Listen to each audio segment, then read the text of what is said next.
So we're back here, and we lost Hector. We need to go back and see if we can get Hector. So we make our way back to the primary containment facility. We find that Hector's not just merged into the floor anymore. He's further down into the floor when we reloaded this time. He just keeps getting deeper. Which we thought was a good thing, because this gave us a little bit of hope. For anybody that's played the game, you know what's below Hector. And that means there was a chance that Hector was just in the next room below. Which would have been amazing. But in order to get there, we needed a blue tablet.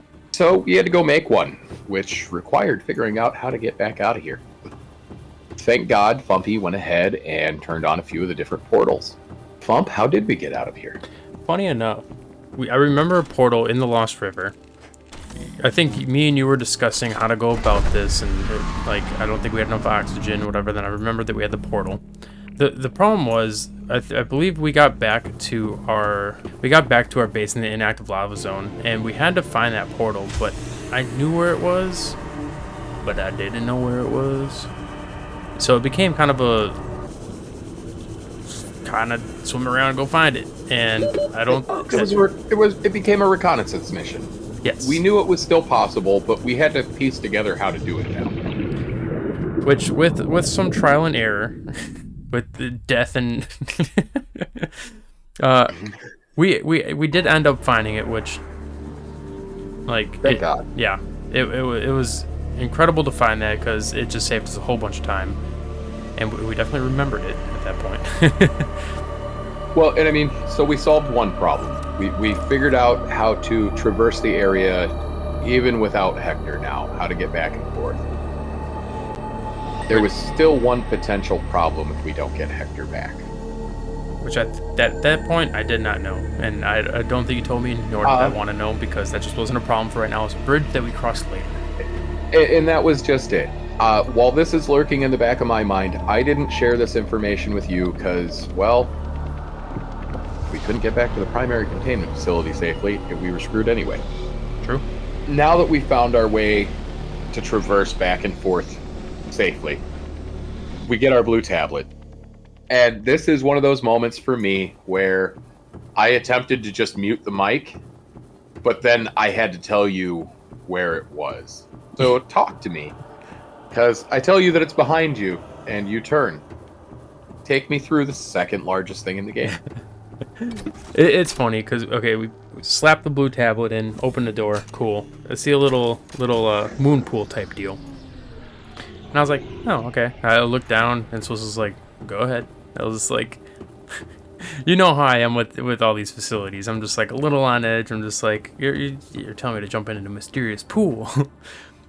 So I jump in. Immediately, I turn and look towards the icon of Hector to see if I can retrieve him. So I turn around to that little platform right beneath the moon pool, and boom, giant claw. What the fuck? Boom, giant claw. And I don't want to say I screamed, but I exclaimed. Are you here to play? Others came here once. They built these walls. They played alone. They bored me. Now they're gone, and instead, we have you. We are curious whether you swim with the current or fight against it, as they did. If the developers did not intend on that being kind of a jump scare, then I'm just a bitch. So I think that's one of the beautiful things about this game in general is it ends up falling strangely into a horror category sometimes for people. And the developers have said it numerous times. It was never what they attempted to have be one of the focuses in the game. Wasn't that you were constantly going to be scared or feel unease. They wanted you to have some of that, but they didn't expect it to go the way it did. And so, no, this was supposed to be like a fun reveal in their mind, because this is the thing that you've seen on the screen a couple of times try to contact you. What are you? You're getting closer. You know, it happened one day when you were just out and about doing stuff, when it asked what you were. It happened again when you got to the active lava lake. And she said, I am close, you know, you're coming near me. So it's funny because it's been telling you the whole time, and it's been trying to contact you about your car's extended warranty. To be fair, I didn't see the face of the biggest creature in the game. I saw more of a small alien. So, like, just the fact of not knowing and not knowing what I'm looking for. You didn't realize she'd be Wumbo-sized. Oh, she Wumbo. I think the file of that game recording, I just named it Big Mama Jamma. But regardless, anyways, so then she goes on her little spiel. I'm looking around, and obviously our PDA says all these creatures are docile, and Swiss gets to explaining that she is the one. Yes, she is the end-all be-all here. The Sea Emperor Leviathan is an interesting... It's seemingly the only intelligent life form on the planet. Which I think is just astounding. That not only was it intelligent, the level of intelligence built for it. Crazy, telepathy, everything. Yeah, she's just cool as hell. I'm with you on that. You're not wrong when you say that when you have the visions of her, you definitely aren't expecting it to be... Oh, hell no. Yeah, like, Jesus. Criminy, she's bigger than the Statue of Liberty kind of thing. Like... And it's crazy, too, because that little cage that she's in, she's big. Don't get me wrong. It's huge, the biggest one in the game, but, like, in that little container that she's in, doesn't do how big she is. It doesn't do it justice. You know what I mean? That's actually funny, because I had that thought myself during one of my playthroughs of, can you imagine running into her in the wild? That's the thing, too. I'd have never given her enough time to find out she was friendly and sentient. Right. After everything else we've encountered on the planet, no. She 100% looks like a Reaper that's going to kill you. She comes off as being the underwater version of a mix between a praying mantis and a squid. Yeah. And she looks like she'd eat your head. While we're down there, after she does her thing, she starts swimming around, and I'm just following her, just in awe. I was told to go down, and you see these little eggs. And so I scan them, I scan the incubator and everything like that, and then she comes down and kind of sits in front of me, and then gets up and swims away. No, and I mean, this really threw me off too, because that was the thing I was waiting for. This is the, leading up to getting to the primary containment facility, we went on that search for how to get there from the active lava zone to the lava lakes area. And I had said it, I don't remember that very well. The parts of this I do remember really well, though, are my interactions with her, because they're so memorable. So I was waiting for her to sit down and do her whole spiel. So when she swam away, I immediately was like, oh no. Did the glitch to Hector soft lock? Thankfully it didn't. We watched her swim around one more time, and then she came back around. I believe it was just for the fact I didn't scan the portal, I believe it was. That might have been what it was. I think it was that you scanned things out of order, so she wasn't sure what to do, but then finally did what she needed to do. But it also, noting on Hector, he was not in there. No. In fact, Hector got lost inside actual building. The area Hector clipped into is about 10 feet short of being inside her pool. So we never did get Hector back. No, and with everything going on with the Emperor swimming around and everything like that, me and Sleuth just we looked, and I don't even think we said anything. We just both kind of knew Hector was gone.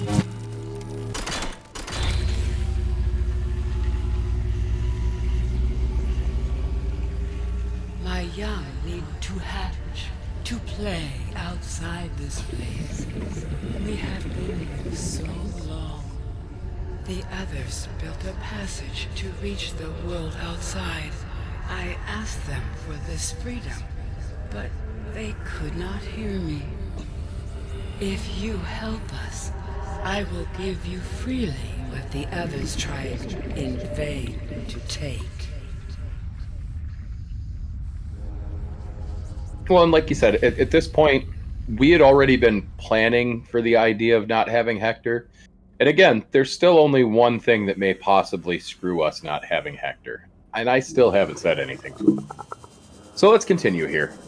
So she gives us the spiel that the precursors beforehand could not speak to her, she couldn't speak to them. So we now know why this other alien species, as technologically advanced as they were, couldn't solve or cure this bacteria. And it's all because they couldn't communicate with her. So, at this point, we don't know exactly what that means for the aliens or what it means about the other species, the precursors, as we're calling them. But clearly, they couldn't communicate with this being. But she can communicate with us. So she tells us she will give us freely what she would not give to the others who could not hear. And that's when she introduces us to her babies and tells us that they need a special enzyme to allow them to hatch. With the passage you have opened, my young can leave this place. But first they must feel the time is right and break free of their shells. This is what the others could not force from me. To you, I give the secret willingly. Phumpy, how did you feel about finding this out? That she had tried to help in the past, but they wouldn't listen and they trapped her. Well, obviously the precursors have done a lot of questionable, stupid things that obviously it's a little frustrating for the fact they trapped her down here. She tried to explain herself, and they couldn't listen, so they just fucked off and ruined this entire planet. You know what I mean? So in the end, where she gets to talk to us, we're listening, and she trusts us enough. I mean, to be fair, I think at the point of being down there for how many hundreds of years? She doesn't say, but clearly it's been quite some time. So I think at the end, if anybody's able and willing to listen, I think you're just going to have to trust them. You know what I mean? So in the end, it did feel really good to be bestowed a honor like that. Well, and I always thought about it too, where she reaches out to you while you're still near your life pod in the safe shallows for the first time, and that makes me think that she has to have a really solid understanding of this region of the planet to have felt you from that far away. Right. And to have reached out. I think the other part of that, and the reason she trusts you, Riley, so fast, is she's known about you since then. And if you manage to travel all this way there, clearly you're there to help only. Mm-hmm. That, and then understanding that while the precursors couldn't hear her, it is abundantly clear that she could hear everything they were doing. Which must have been painful. Dude, right? Okay, that's the thing that gets me is oh, they're trying to cure this. Well, I'd love to help them. Oh, they can't hear me. What are you doing? What are you doing? Why are you doing this to me? What are you doing to my babies? This only had to get more and more frustrating. On the flip side, I love the solace that, they attempted to force me. I wouldn't allow it. Good on you. Good on you. Given everything going on, you were willing to let it kill all of them. That is the point she reached. So, I do love the idea that this hyper-intelligent alien race could have solved this whole issue if they'd just simply had they not interfered at all, she would have taken care of it on its own. So, I do love the idea that the precursors caused this whole problem by attempting to solve the problem. Everything could just be led back to some miscommunication. Or lack thereof. Or lack thereof. So moving on here. For me, this was a funny moment then. Because you got to look at the recipe for the hatching enzymes. Yeah. What did we learn about that? Well, here, let me list off what the hatching enzymes needed. Eye stalk seeds. Eye stalk seeds are found in the Grand Reef area out by the Daddy Longlegs area, or Daddy Longlegs people, and are only used for the hatching enzyme. Fungal sample. Which comes from the giant shroom forest, the mushroom forest, which we like so much, and you always felt safe around. But again, never thought to scan or take a sample of. OG ghostweed seed. Ghostweed seed, also found in the depths of certain places. I believe that one is in the bulb zone. I want to say the bulb zone. Bumblebush Kush sample. The bumblebush Sorry, sample. I got schedule 1 on the brain. Yeah, you do. That's out in the bulb zone. You had to get the bulb seeds for it. It's out in the bulb zone. And then the final one, the sea crown seed. Which is actually found inside her layer there. Which, I mean, with searching through all that, I only saw the one as well. And again, I told you that I only ever remember coming across a few of them, and they're always kind of hard to find. Mm-hmm. But yeah, Swiss, why was this a funny moment? The big reason this was the funny moment for me is because all through this playthrough, at different times, when he encountered these, I actually had told him, you should probably scan it, you'll need it for later game. He didn't. I said, it'll be fine. It's fine. And then we got here, and he was like, oh shit. Yep, face and to I'm palm. like, see, this is where you should be glad you have a Swiss bear, because if you'd have pulled a me at one point and had not done this, you would have had that moment of, where the hell do I get this from? Oh yeah, I would not have. This would have been if I was alone, this definitely would have been a Google moment. And for me, it was a Google moment once. But I learned that lesson, and I scan now. I actually can't say that. The last few playthroughs I've done myself, I don't know that I've scanned anything that wasn't something I had to scan. Well, and to be fair, you already have the knowledge. Right. But no, that's why, like, new playthroughs of any of the Subnautica franchise for somebody, scan. You don't know what they're going to suddenly make important at a random point in the game. I mean, how many times have you gone through a bulb zone or seen a bulb tree, or how many times have you gone through a mushroom forest looking for parts or schematics or whatever, and never once did you think you were going to need the seeds from it? Not even a little bit. In fact, all the way back in episode 1, you even make the comment that you don't think the scanner tool is overtly useful because there are multiple items that just don't have a purpose. And I had said something then even of like, you can think that. Let me say this. If we weren't recording this, if we were if I was going to play this by my lonesome, which I wouldn't have, I would have took the time to potentially scan, probably not everything, because that just seems excessive to me and frankly boring. But I definitely would have scanned a lot more, because obviously if I was playing alone, the only way to get knowledge from this game is to do that. So in a different life, in a different world, different time, I probably would have done a lot more scanning. No, that's a really fair, reasonable argument. I guess I didn't think about it in that light. Again, this is where I had said at the beginning, and I guess this was part I didn't think about, is that yes, I alter your playthrough dramatically simply by existing with my knowledge on it. I didn't think about it that way, though, that for you just, scanning became something you would do if I immediately, like, you need to scan that, have to scan that. Yeah.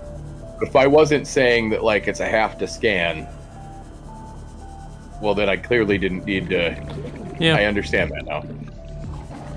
I mean, like I said, I'm glad you didn't, because it made obviously a good talking point. And it's just like lesson learned, you know what I mean? And obviously, if anybody new for some reason is starting to play Subnautica and watching this for the first time, let this be a fucking lesson, like Sleuth said. Scan your shit. Scan. But with all that, tracking down all the seeds and going back and forth will save you the time. So, we make the enzymes. And we did that at the base in the inactive lava zone. And this is also when we take the time to figure out this path a little bit better. And that's when we realized that our only way back to her, to the primary containment facility inside the lava lake with the Sea Emperor Queen, is through that small door that we found in the Lost River. So we go ahead and make the tablet down in our base there, and then we come back up through the Lost River, and we go through the portal to get back to the primary containment facility where we lost Hector, and we jump back in. Yep, and then once down there, obviously you get the option to put the enzymes in, and something beautiful, like genuinely, like this was a just stop and stare situation where the eggs started hatching, and it was a nice, beautiful moment where the eggs hatch, these babies come out, they're all floating around, swimming around, and they go straight to their mom. And my dumbass was just like, "I'm your dad, I helped." Right, but like, it catches on to what the game's done the whole time. You've spent so much time isolated in this game that by the time you get to this moment and you see the genuine love or affection between the children and the mom,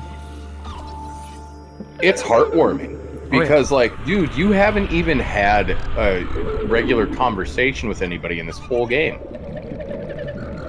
You haven't had a single interaction with anyone the whole game.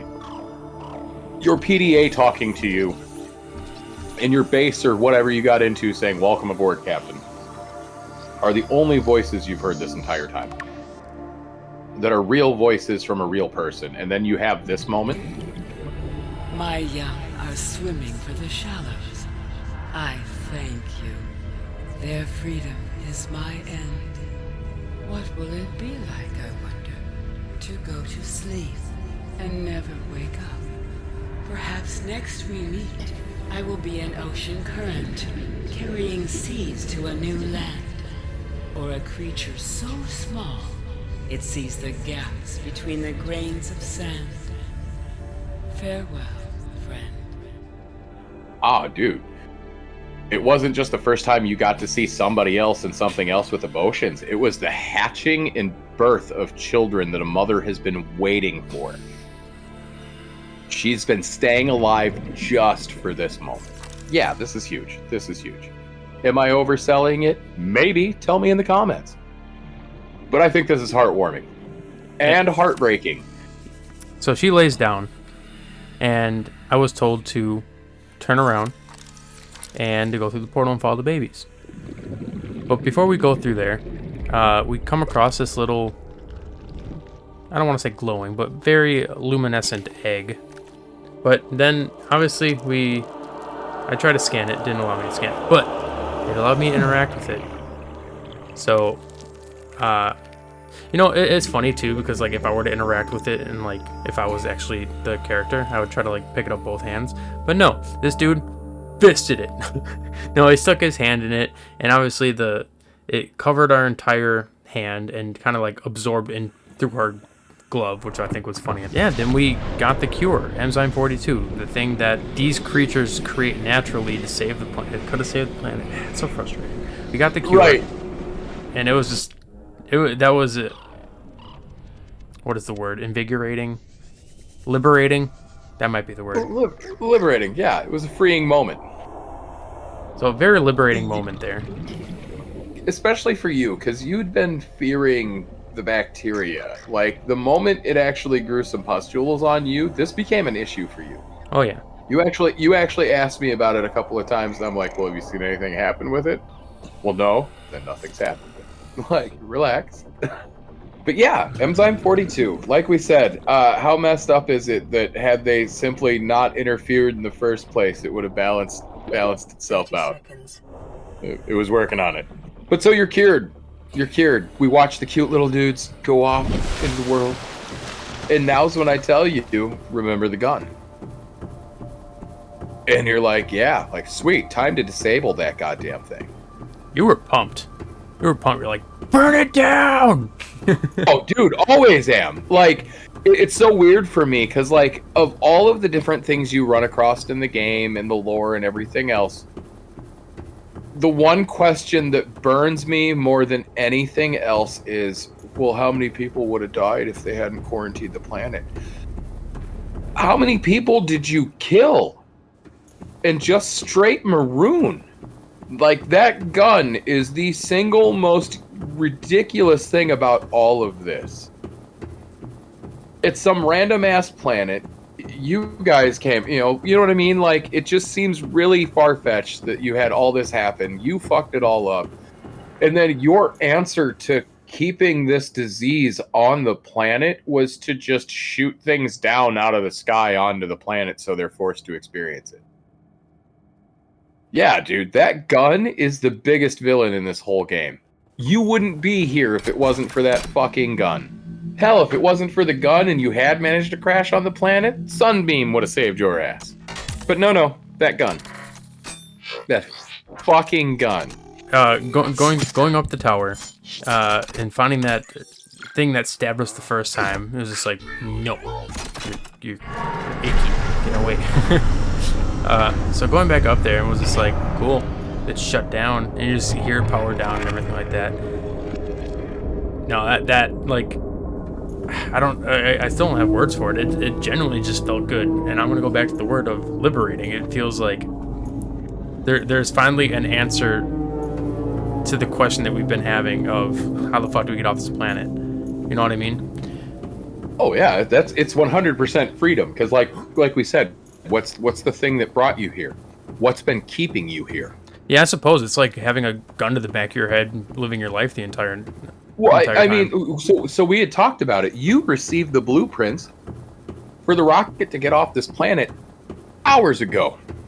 We got those when we did the Aurora. But why couldn't you just build it? Because that fucking thing was going to shoot you out the sky. You couldn't even leave this planet. Like, that damn gun. Oh yeah, so freaking laser beam. Fucking laser. In space. What is that, Spaceballs? Pretty much. Yeah, anyway. So, after getting stabbed, after shutting down the gun, I don't know if you told me or I kind of just figured out or the PDA told us, but self-scanning. So we self-scanned and it just said we were cured. Obviously it said more than that. Yeah, we were cured, and there's just this entire time, this entire like span of like a half an hour of playing this game, of everything happening, just the 10-ton bricks on our goddamn shoulder were just lifted off like one by one. It just so goddamn freeing. This is where I didn't want to crush what he had going on, but I finally had to bring up the one fear I had with having lost Hector. Ion cubes.